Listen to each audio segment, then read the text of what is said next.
I'm not gonna lie, Call of Duty's made me cry before. I'm one of those people, and sometimes the games can be really, really sad. And today, what we're gonna be diving into is the 5 saddest death scenes of any Call of Duty game. Now, I've seen a lot of these style videos, and a lot of the time they just play the cutscene, which takes away from a lot of the information you need to know, which adds so much emotion to these scenes. So in this video, I'm gonna give you the background, the backstory, and show you what the saddest death scenes out of any Call of Duty games are. And if you'd like to see more videos like these, diving into specific moments or specific type of moments in various Call of Duty games, hit that like button and let me know down in the comments what you'd want to see.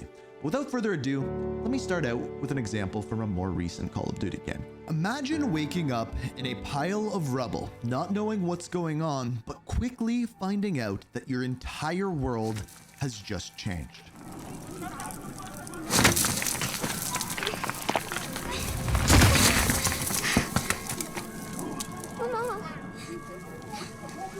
Please wake up, Mama. You wake up in a pile of rubble, your mom seemingly laying beside you, wounded, injured, maybe even dead. You do not know what is going on. But eventually, you get dug out of the rubble, and you realize that you are a child asking for your father. And as you get pulled out of the rubble, it doesn't end there. Immediately, you realize the city, the town, the village that you live in has been bombed, and your life has already changed forever.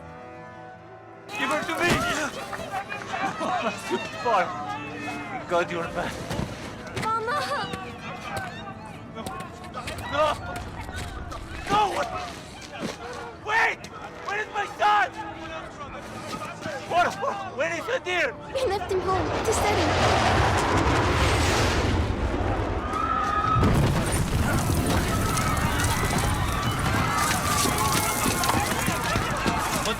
So immediately as you go back to your house to find your brother, you realize that the city is under attack, not just by bombs and bombardments, but also by gas. And we escape to the house because now we know we have to get out of this place known as Urzikstan. Now we are playing as Farah Karim, but we end up getting back to the house, meeting up with our brother Hadir, and our father gives us some instructions.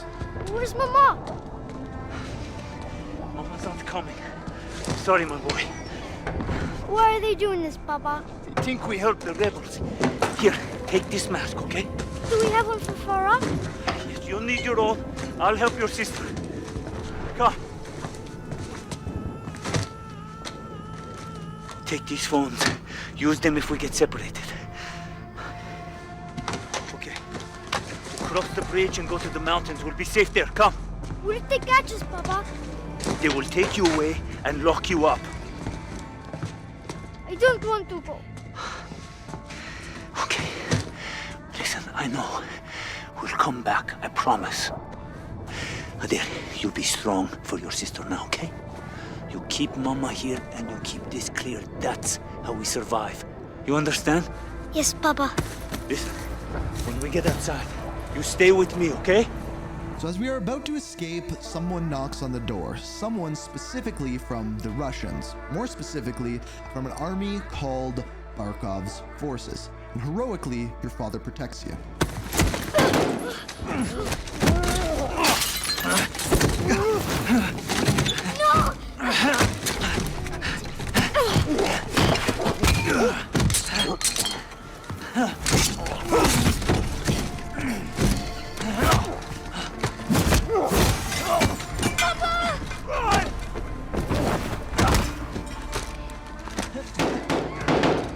After you hear the gunshots and see your father get shot, we need to now take out the bad guy. And you, amongst your brother Hadir, end up being able to do exactly that.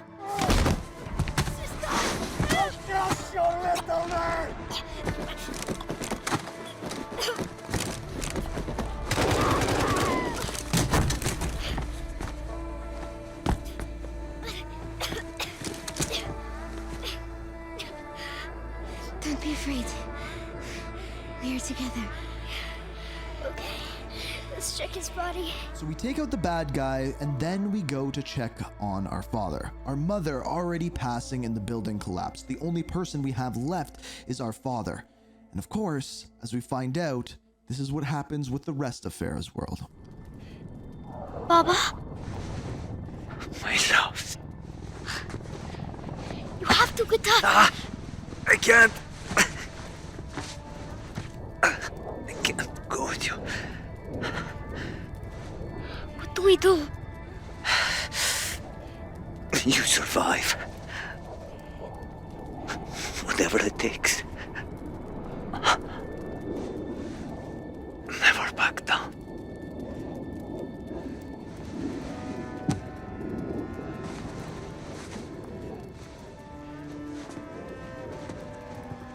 Goodbye, Daddy. I love you. The one thing that Modern Warfare 2019 did that another game that Infinity Ward did earlier on was Call of Duty Ghosts, but in a very different way. You see, Call of Duty Ghosts is about a group of soldiers known as the Ghosts. They are the ones that go on missions, are never recognized, and basically do the impossible. When the game starts out and you find the backstory of the Ghosts, it is Elias Walker telling his two sons about what this group of soldiers actually were, how they work in the shadows and do the impossible. They are essentially getting told ghost stories, but in the way of soldiers instead of actual ghosts. Well, as it turns out, there's an enormous war going on, and everyone here is an actual soldier, including their family dog known as Riley. He's a soldier with them as well. So it's the entire family fighting alongside each other in essentially this post-apocalyptic style America. Wake you. Thought you could use a sleep. Quiet boy. Listen. Basically, our characters, the Walkers, are fighting in a war called the Federation War, and when they are on a mission, their father ends up going missing. The two brothers are nearly dead on this mission, yet they still want to go back and find their father. However, they are rescued by that group of soldiers that we saw before, the Ghosts. As it turns out, the Ghosts have a little bit of a surprise. We have to go back. Our dad's down there, and we're not leaving without him. That's real admirable of you. But your father's not there anymore. Dad, this whole time you were one of them. You're a ghost. Try the Ghost. That's your commanding officer. And just like that, the Ghosts become a family business. They now learn that their father is essentially the leader of the Ghosts, and they are now working together to hunt down someone known as Gabriel T. Rourke as the Ghosts. Welcome to the Ghosts. We're ready. We won't let you down. There's no way you ever could. I'm proud of you. Both of you. That's all well and good. But what the hell are we gonna do about Rourke? Rourke. Rourke is the guy hunting the Ghosts. You see, years earlier, Elias was on a mission with Gabriel T. Rourke. You see, he was a member of the Ghosts. However, when they were on this mission, an accident ends up happening, and Rourke ends up getting taken in by essentially the Federation Army and being brainwashed, and now he is hunting the Ghosts. We can't save him! Elias! We're too heavy! We gotta let him go!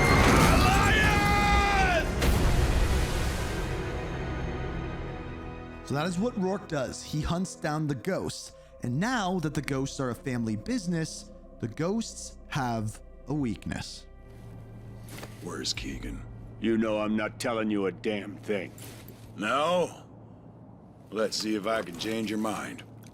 No! Son of a bitch, I'm gonna kill you! Easy, Junior. I ain't even started with you yet. Logan, look at me. Look at me, son. That's right. You look at him. That's it. Show him how much pain he's causing you.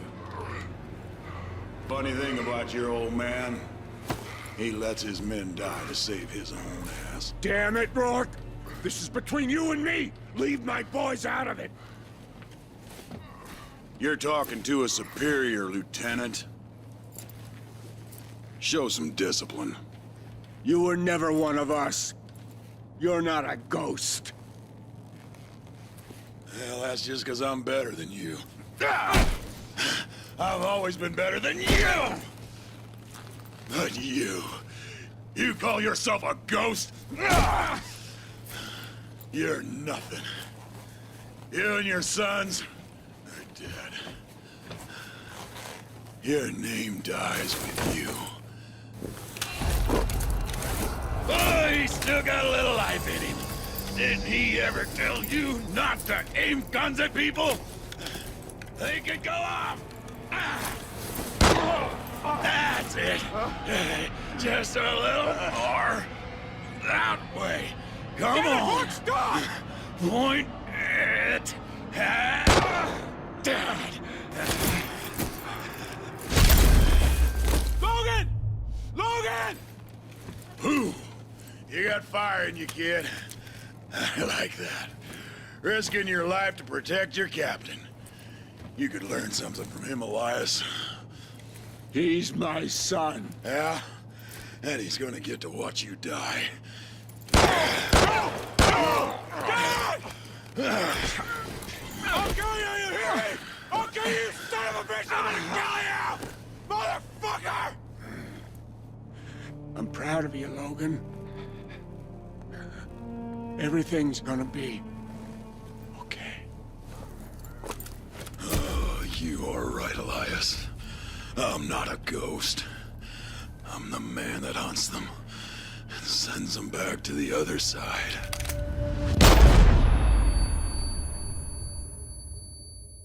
So a dark ending, but at least we know our dad is proud of us. Now let's move from family to brotherhood. In Call of Duty World War II, there is a lieutenant by the name of Joseph Turner. He is your fearless leader throughout the beginning of World War II, and as you storm the beaches of Normandy, he may very well be the only reason why many of your soldiers made it through it alive. He'll take care of him. I need you with me, Daniels. Listen up! There's a GPF cannon by the farmhouse up the road. It's tearing up the beach. Let's move! We'll come back for you. And eventually Turner establishes the type of character that he has when, in one point in Germany, you end up running across a bunch of civilians, specifically women and children, a ton of them. And when part of your squad wants to abandon them just to get out of there safely, he says, no, we are going to get a vehicle and we are going to get them out of here. We passed that truck a few hundred yards back. We can drive it here and we can get them all out. With all due respect, our mission was to secure this hotel. Sagen Sie. Wir haben Verwundete. Die werden es nicht schaffen. Ich I don't will Sie speak... Ich spreche etwas Deutsch. Keine Sorge, alles wird gut. You speak German? When the hell were you gonna tell us that? It wasn't. All right, we're gonna get these people out of here. Daniels, Aiello, you take that truck, rendezvous with us on the west side of the hotel. Get moving. Now we play as a character by the name of Red Daniels, and essentially Turner ends up being our mentor, teaching us the lessons about running a troop of soldiers and where his priorities actually land. One day, Daniels, when you're leading your own platoon, you find out there's usually two options. Bad and worse. But you focus on your men, because that's what'll get you through. So this brings us to Hill 493. This is where we kind of get into a tank battle, but we are on foot and eventually we end up taking out one of the tanks. However, some enemies end up surviving, and that is when Turner comes to our rescue. But then this happens. It's okay. I've got you, son. Lieutenant! Ami. Verfluchten Schweine.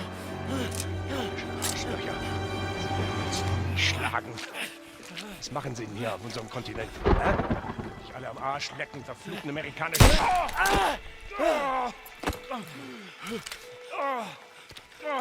Scheiße! Leck mich am Arsch. Turner! Enemy reinforcements! Fall back! I'm not gonna make it. Leave me. I got you. Go. So we try to drag our lieutenant and our leader to safety, all while fighting off the enemy, and eventually we do. We get them to cover, but this is where Turner leads by example, showing exactly what he talked about earlier and what made him such a great leader. He put his men first. Stay with me. Turner.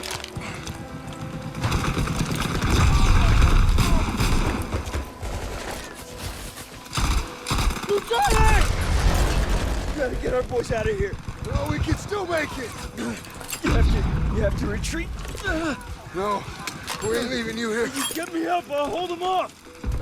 You have to go! Go! It was an honor. No sacrifice too great. Go. Fall back! Sergeant! Move! Move! Fall back! Move back! Go!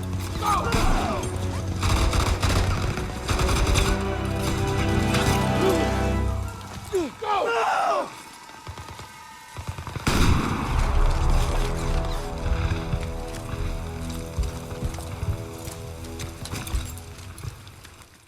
Now, going from the past to the future, I don't even know whether we can call this one a death or not, but the one thing that I can promise you is it's one of the saddest, or at least the very least, most touching moments in any Call of Duty game. And that goes out to Ethan, or E3N, from Call of Duty Infinite Warfare. Mouthful. You ain't kidding. Call me Ethan, ma'am. What are your orders? I'm assigned to Retribution, reporting to Captain Alder. You programmed for combat? Thoroughly, ma'am. Born to kill. Look like you can kick some serious ass. Well, now you're just making me blush, sir. Inside, Ethan. Now, one of the themes throughout this game is Ethan as a robot fitting in amongst humans, whether or not he is conscientious or not. And you, as a character, end up starting to stand up for him against the other people who simply call him a drone, dismiss what he does, or don't even consider him a soldier. What's your assignment, drone? Captain's orders, Staff Sergeant. And it's bot, not drone, but deserving attempted humor, sir. Don't call me sir, I work for a living. Check your bot, Captain, before I throw him out the airlock. See what those things can do. That won't be necessary, Staff Sergeant. Ethan, park it. Aye, sir. Rovers are in capacity. Not a problem, Private. He doesn't need a seat. Step up, Ethan. Hang on tight. Yes, ma'am. So eventually, during one of the space battles, Reyes gets ejected out into space, and his spacesuit takes a nick from something exploding. And this is what happens next. In your suit. Took a hit in the cockpit.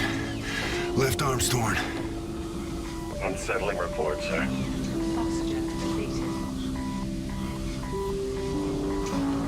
Captain, I can't stop it. What do I do? Let it go, Ethan. I can't, sir. You're my commanding officer, Captain. My mission is you. Who says? Oh, I'm hardware, sir. Ultimately expendable. No. You're my brother, Ethan. You're talking robot, brother. Affirmative. Yes. Well, I am the handsome one, sir. No doubt. Looks like this is the end of the line, partner. I think I'm scared, sir. Me too. Captain, stay with me. Sir. Captain.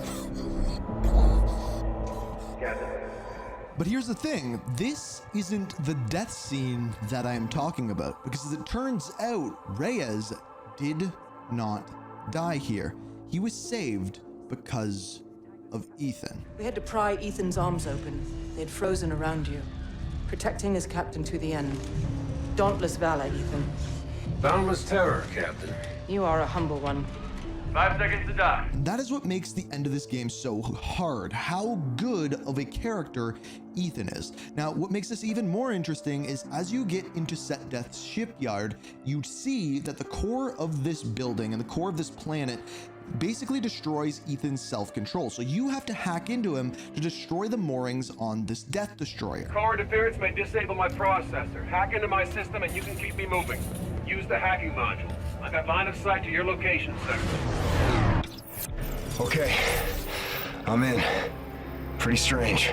It's very unusual, sir. What do we do? Distribution room. Down the steps, Captain. So you hack into Ethan to be able to destroy the ship. However, when we get there, we see that the core is overloading, and it just needs a small explosion to destroy the entire thing. But they don't have a small explosion, except for one thing, Ethan's self-destruct sequence.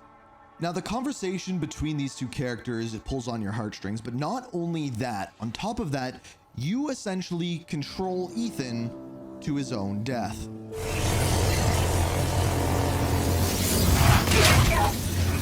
What do we do? Inductive coil visible in my HUD. Pull the...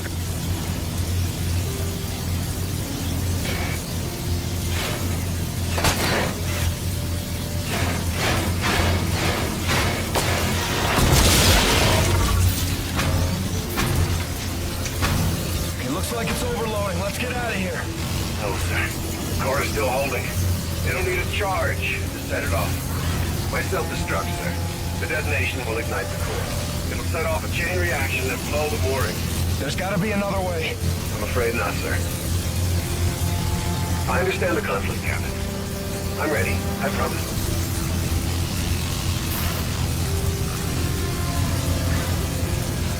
Good luck, Reyes.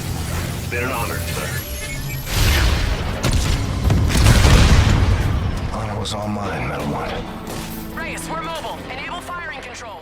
Now, this final one might be my favorite story in all of Call of Duty. It ranges 3 Call of Duty games and needs a little bit of backstory. It starts in the original Modern Warfare, Call of Duty 4, when our character by the name of Soap MacTavish is introduced to his fearless leader by the name of Captain Price. It's the FNG, sir. Go easy on him, sir. It's his first day in the regiment. Right. What the hell kind of name is Soap, eh? How'd a muppet like you pass selection? Soap, it's your turn for the CQB test. Everyone else head to observation. Now, throughout the rest of this game, Captain Price takes Soap MacTavish under his wing. They're hunting down a bunch of terrorists, specifically someone by the name of Imran Zakhaev. And by the end of the game, they are chasing him down as they go across the bridge. An explosion happens. An explosion that cripples Captain Price. Now, leaving Captain Price crippled and unable to get to Imran Zakhaev, he now has to put his complete trust in his protege, Soap MacTavish, and he does so in a way that is completely unexpected. He takes his weapon, his sidearm, a 1911, slides it across the ground to Soap MacTavish for him to take the shot.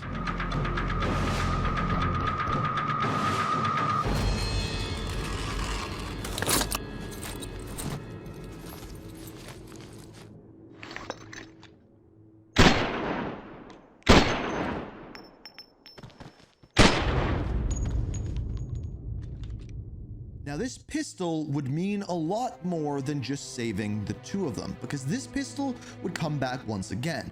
Years later, Captain Price would be captured and held in a prison, specifically a gulag, known as Prisoner 627. Now, Task Force 141 gets intel about Prisoner 627 having information that they need. So they break in there and go to extract Prisoner 627. And as it turns out, they know exactly who it is, and on top of that, he gives him something back.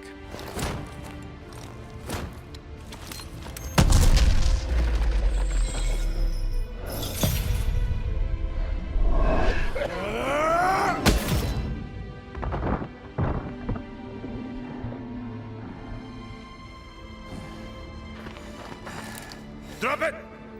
Soap? Price? This belongs to you, sir.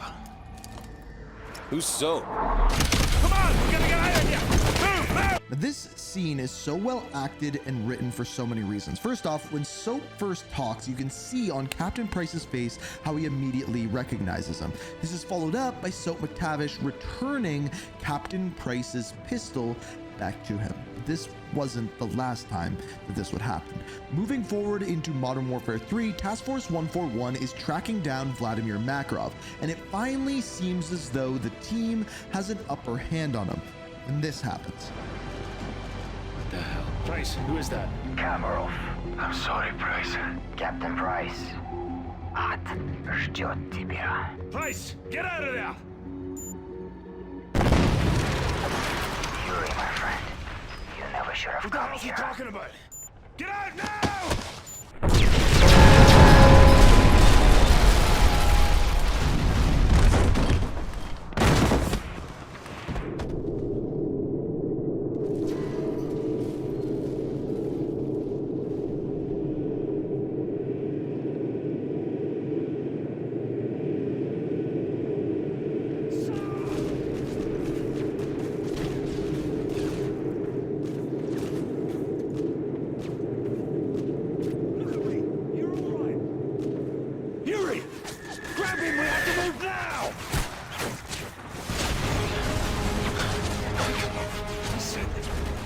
So because of the explosion and the huge fall, Soap is brutally injured. I don't know how Yuri kind of came out unscathed, but we now have to carry Soap MacTavish back to a safe room to try to get him some cover, get him some safety. And when we get there, this is the interaction between Captain Price and Soap. Soap! Not now, Soap. Just rest. Get a medic! Come on, stay with me, son. Price. Need to know.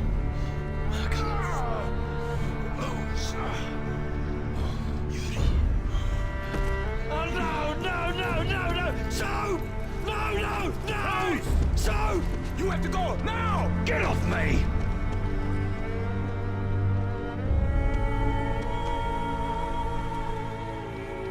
I'm sorry.